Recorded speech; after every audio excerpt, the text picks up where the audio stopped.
This is a retelling of Harry Potter and the Philosopher's Stone for people who are learning English. The story is written in clear and natural English, so it is easy to follow. You can listen to the story, read along, and improve your vocabulary and listening skills. This is not a lesson. It is a story you can enjoy while practicing English. Get comfortable, listen, and enter the world of Harry Potter. This story begins on a quiet street called Privet Drive, where everything looks tidy, planned, and completely ordinary. The houses are clean, the gardens are small and neat, and nothing strange ever seems to happen there. The people who live on this street like calm routines and predictable days. They feel uncomfortable with anything unusual, unexpected, or different from their normal life. Mr. and Mrs. Dursley live at number 4, and they are proud of being normal. Mr. Dursley works in an office where he spends his days dealing with numbers, rules, and serious meetings. Every morning he puts on his suit, takes his briefcase, and leaves the house at the same time. He dislikes jokes, imagination, and anything that cannot be explained clearly. Mrs. Dursley stays at home and spends much of her time watching the neighbors. She looks through the window, listens carefully, and notices every small detail. Talking about other people's lives is her favorite activity. She believes that being different is dangerous and should be avoided. They have a son called Dudley, who is loud, spoiled, and used to getting everything he wants. Dudley eats a lot, complains loudly, and never hears the word no. His parents treat him like a king and excuse all of his bad behavior. The Dursleys also have a nephew named Harry Potter, but they do not like to talk about him. Harry's parents died when he was very young, or at least that is what the Dursleys say. They tell everyone that his parents were strange and careless people who died in a car accident. Because of this, Harry comes to live with them while he is still a baby. From the very beginning, Harry's life in the Dursley house is difficult and lonely. He grows up without love, comfort, or understanding. He sleeps in a small cupboard under the stairs, which is dark, cold, and full of spiders. He owns almost nothing and wears Dudley's old clothes, which are always too big for him. Every morning, Mrs. Dursley knocks loudly on the cupboard door. She orders Harry to wake up and make breakfast before anyone else gets up. Harry cooks, cleans, and works around the house without complaint. Meanwhile, Dudley sits at the table and criticizes the food. "This is cold," Dudley says, pushing his plate away. "Make more," Uncle Vernon adds in an angry voice. At school, Harry's life is not easier. Dudley and his friends laugh at him, push him, and make cruel jokes. Teachers do not understand Harry and often think he causes problems on purpose. Harry feels invisible and unwanted, even when he tries to behave well. Sometimes, strange and unexplainable things happen around Harry. When he is scared or very angry, something unusual often follows. Once, a teacher shouts at him, and suddenly her hair turns bright blue. Another time, Dudley chases Harry, and Harry jumps to escape. In the next moment, he finds himself standing on the school roof without knowing how he got there. Harry does not understand these events. They confuse and frighten him. He believes that something must be wrong with him. Before Dudley's birthday, the Dursleys decide to go to the zoo. Harry is forced to come with them, even though no one wants him there. At the zoo, Dudley becomes excited when he sees a large snake behind the glass. "Make it move!" Dudley shouts impatiently.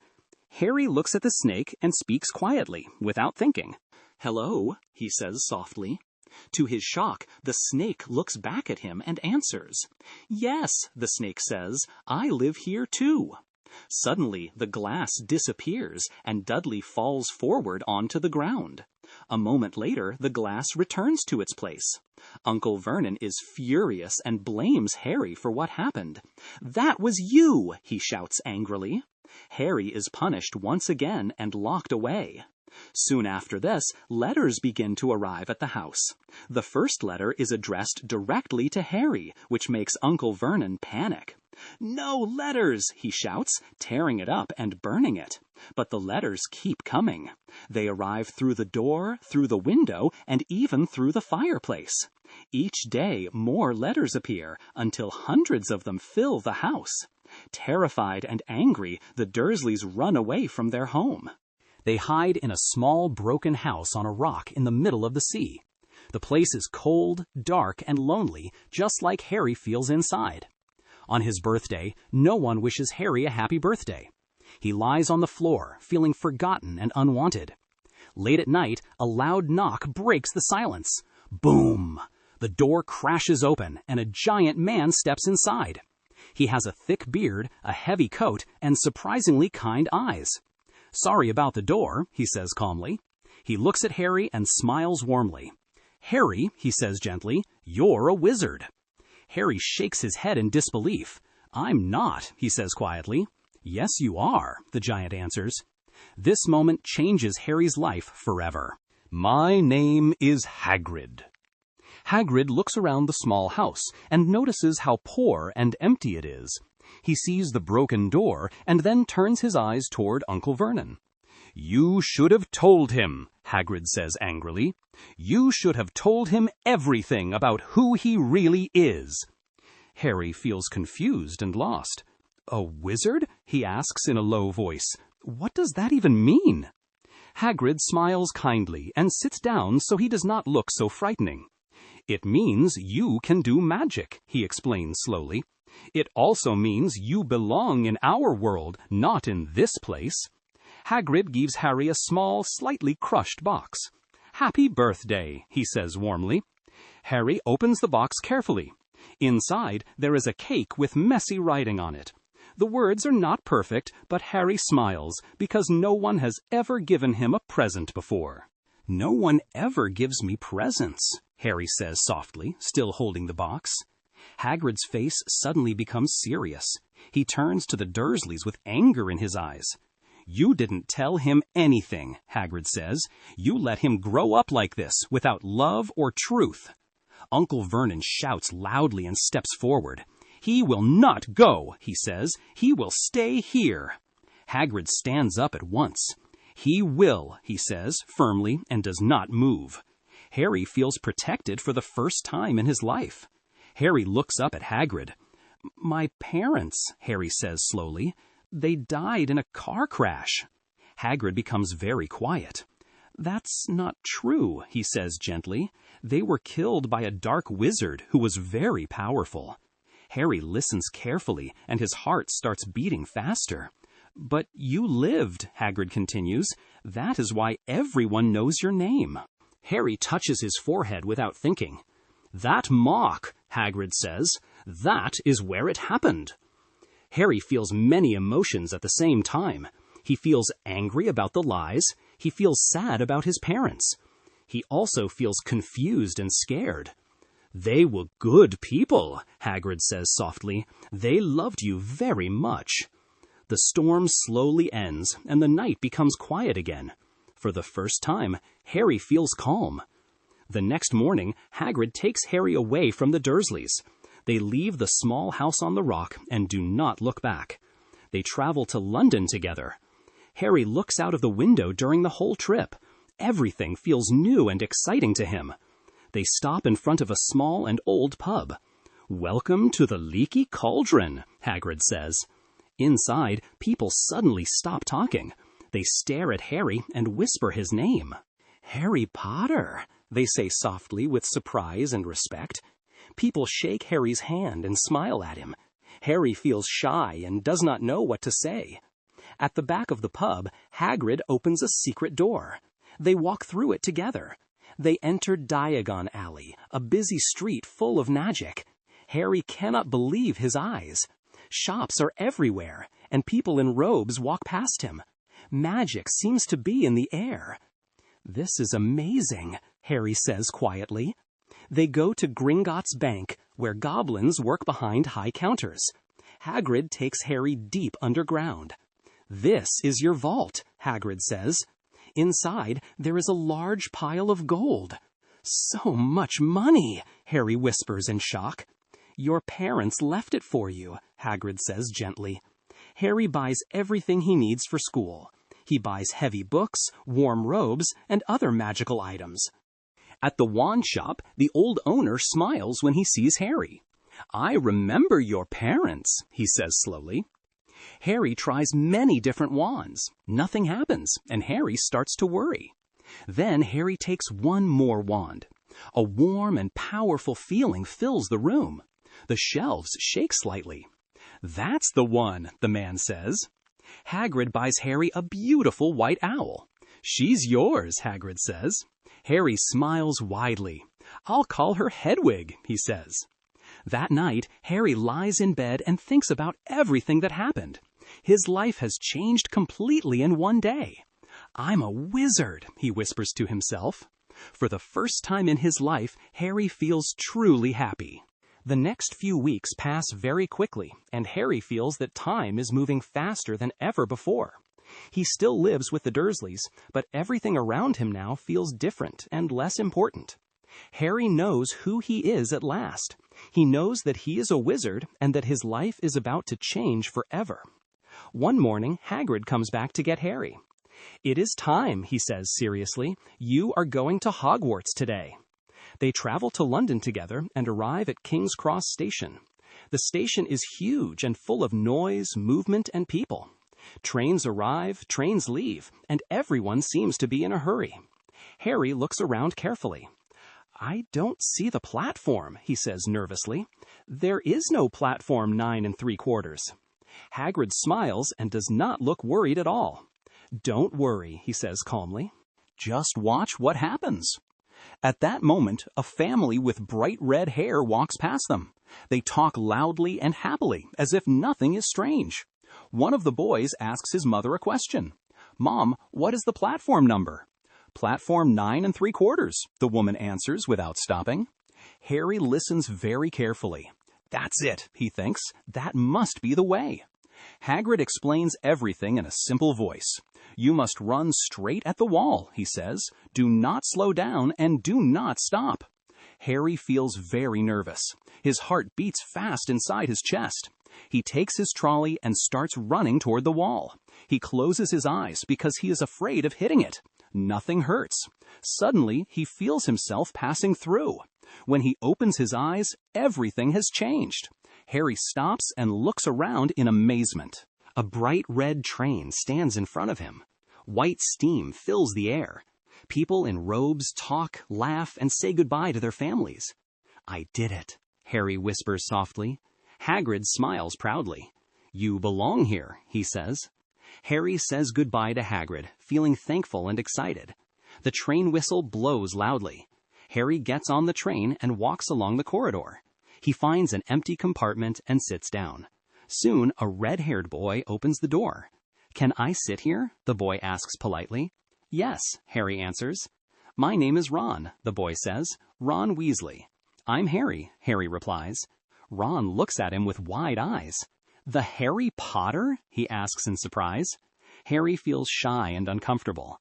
"Yes," he says quietly. They begin to talk about Hogwarts, magic, and school life. Ron talks about his large family and his many brothers. Harry listens with interest. Suddenly, a girl with bushy hair appears at the door. "Has anyone seen a toad?" she asks in a strong voice. "No," Ron answers. "I'm Hermione Granger," the girl says confidently, "and you are doing magic wrong." Ron looks embarrassed and turns red. Harry tries not to laugh. The train slowly starts moving. Green fields and small towns pass by the window. Harry looks outside and thinks about the future. He feels excited, nervous, and happy at the same time. This is the true beginning of his new life. The train slowly begins to slow down, and Harry notices that the sky outside the window is getting darker. Night is coming, and the journey is almost over. The train finally stops at the station.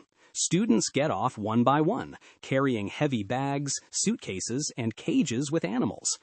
Everyone looks tired, excited, and a little nervous. A tall woman is waiting for them near the platform. She wears long green robes, and her posture is straight and strict. Her face looks serious, and her sharp eyes watch every student carefully. "First-year students," she says clearly, "follow me." Harry walks with the other new students and does not say a word. They leave the station and go down a narrow path that leads away from the train. Small wooden boats are waiting for them near a large, dark lake. Each boat moves by itself and does not need a person to control it. Harry sits in a boat together with Ron. The water is dark and still, and the air feels cold and quiet. Suddenly, Harry looks up and stops breathing for a moment. A huge castle rises on a high hill in front of them. Lights shine warmly from many windows. The castle looks old, powerful, and full of secrets. Harry cannot speak. "Wow," he whispers softly. The boats stop near the castle. The students climb out carefully and walk up a long set of stone steps. Big wooden doors open slowly. They enter a large hall that feels both grand and magical. Hundreds of candles float in the air above their heads. The ceiling looks exactly like the night sky, full of stars. Harry looks around in amazement. Everything feels unreal, like a dream. A woman with gray hair steps forward. Her name is Professor McGonagall. "Welcome to Hogwarts," she says in a calm but strong voice. She begins to explain how the school works. "There are 4 houses in Hogwarts," she says. "Gryffindor, Hufflepuff, Ravenclaw, and Slytherin. Each student will become part of one house," she continues. "Your house will be like your family while you are here." A small wooden stool is placed in the center of the hall. An old and dirty hat is put on top of it. The hat suddenly begins to sing. It sings about courage, intelligence, loyalty, and ambition. It explains the qualities of each house. Harry feels his stomach turn. His hands feel cold, and his mouth becomes dry. One by one, students walk forward. The hat is placed on their heads. After a short moment, the hat calls out a house name: Hufflepuff, Ravenclaw, Slytherin. Harry hears the names and feels more nervous with every student. Finally, Harry's name is called: Harry Potter. The hall becomes quiet. Harry walks slowly to the stool. He sits down and waits. The hat drops over his eyes. He cannot see anything. The hat thinks quietly. "You are brave, and you care about others. You also have ambition and great potential. You could do very well in Slytherin." Harry feels fear rise inside him. "Not Slytherin," he thinks desperately. "Please, not Slytherin." The hat is silent for a moment. Then it makes a decision. "Very well," it says loudly. "Gryffindor." The hall explodes with noise. Students clap, cheer, and shout. Harry feels a wave of relief. He smiles for the first time that evening. He walks to the Gryffindor table and sits down.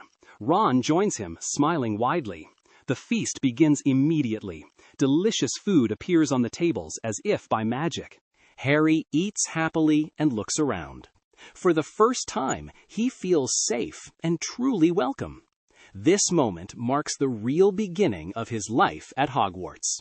Life at Hogwarts quickly becomes busy, challenging, and exciting for Harry. Every single day, he learns something new about magic, about the school, and about himself. Harry attends his first lessons with curiosity and a little fear. In potions class, he works in a dark classroom with Professor Snape, who looks at him coldly and critically. Harry feels uncomfortable because Snape seems to dislike him from the very first moment, without any clear reason. In another class, Harry learns how to pronounce magic words correctly and how to move objects with his wand. Some spells work well, while others fail completely, but Harry refuses to give up and keeps practicing. One day, the students have their first flying lesson. They go outside to a large open field where many broomsticks lie on the ground in neat lines. Madam Hooch explains the rules very carefully and warns everyone to listen and behave. Harry holds his broom tightly. He feels nervous, but also excited, because something about flying feels natural to him. "Up!" the teacher shouts loudly. Harry's broom jumps straight into his hand at once. Professor McGonagall watches this moment closely and looks very surprised by what she sees. Suddenly, a boy named Draco Malfoy starts an argument with another student. He steals something and flies into the air, laughing loudly. Without thinking about the rules or the danger, Harry jumps on his broom and follows him. Harry flies faster than he ever imagined. The cold wind hits his face, and his heart beats hard in his chest. In the air, he feels free, confident, and completely alive, as if he was born to fly. Professor McGonagall sees everything from the ground. At first, she looks angry and shocked by Harry's behavior. A moment later, her expression changes completely. Harry is chosen to join the Gryffindor Quidditch team. He becomes the youngest player in many years. Ron is amazed, excited, and extremely proud of his friend. Quidditch matches are loud, fast, and full of action. Harry flies high above the field, carefully watching every movement below. His main task is to find the golden snitch, a very small, fast, and valuable ball. During his first real match, something very strange happens. Harry's broom suddenly begins to move on its own. It shakes violently and tries to throw him off in front of everyone. Harry holds on with all his strength. People shout in fear from below. Hermione watches closely from the stands and feels a deep sense of panic. Hermione notices that Professor Snape is staring at Harry and quietly speaking strange words. She becomes convinced that he is doing something dark and dangerous. Without thinking too much, Hermione runs toward the teachers. She accidentally knocks over Professor Snape and breaks his concentration. At that exact moment, Harry's broom becomes normal again. Harry regains control and flies higher. He finally catches the golden snitch and ends the match. The crowd cheers loudly, and Gryffindor celebrates the victory. Later that evening, Harry, Ron, and Hermione sit together and talk seriously. They believe that someone tried to hurt Harry on purpose. They are sure that something dangerous is hidden somewhere inside Hogwarts. That night, the three friends walk quietly through the castle. They remember the three-headed dog they saw before. They understand that the dog is guarding something very important. They do not know what it is yet, but they feel that it is connected to the danger. Harry feels excited and afraid at the same time. He understands that his life is no longer simple or safe. A deep mystery is growing inside the castle, and Harry knows that he is already part of it, whether he wants it or not. Winter slowly comes to Hogwarts, and the air inside the castle becomes cold and sharp. Snow covers the ground outside, and the tall towers look quiet, white, and mysterious. Harry, Ron, and Hermione spend more and more time together during these weeks. They study for their lessons, talk late in the evenings, and think constantly about the mystery hidden inside the castle. They often remember the huge three-headed dog they saw earlier. They are sure that the creature is guarding something very important. Although they do not know what it is yet, they feel that it is dangerous. One evening, while searching the library, Harry finds an old and dusty book. The book talks about magical stones and extremely powerful magic. Hermione reads every page carefully and with great interest. She loves books and always looks for clear answers. "There is a stone," Hermione says slowly and seriously. "It can give life and great power to the person who owns it." Harry listens in silence. He begins to feel worried. He feels that the danger around them is slowly growing. One night, the three friends decide to follow Professor Snape. They walk quietly through the dark corridors of the castle. They hide behind large statues and listen closely to every sound. Professor Snape stops near the forbidden door. He looks angry, nervous, and impatient. "I don't trust him," Ron whispers quietly. Later, the friends sit together in the common room and talk. They believe the stone is hidden under the trapdoor. They are sure that someone wants to steal it. Before Christmas, Harry receives a strange present. There is no name on the package. Inside, he finds a soft and light cloak. When Harry puts the cloak on, his body disappears completely. "It is an invisibility cloak," Hermione says with great surprise. Harry begins to walk through the castle at night. He discovers many secret rooms and hidden passages. At the same time, he feels excited and afraid. One night, Harry finds a mirror in an empty room. When he looks into it, he sees his parents smiling at him. They look happy and alive. Harry wants to stay in front of the mirror forever. But one evening, Dumbledore appears behind him.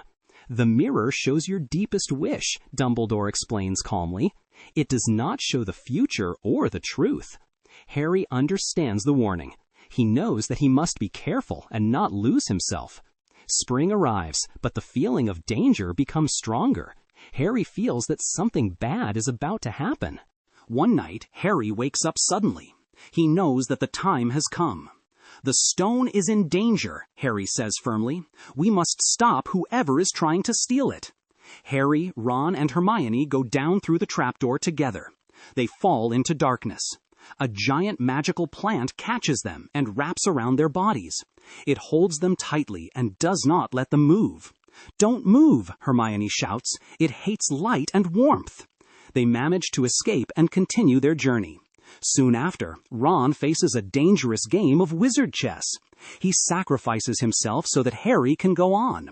Harry runs forward, feeling afraid but determined. Hermione stays behind to help Ron. Harry enters the final room alone. Someone is already waiting for him. It is Professor Quirrell. He smiles in a strange and frightening way. "You are too late," Quirrell says calmly.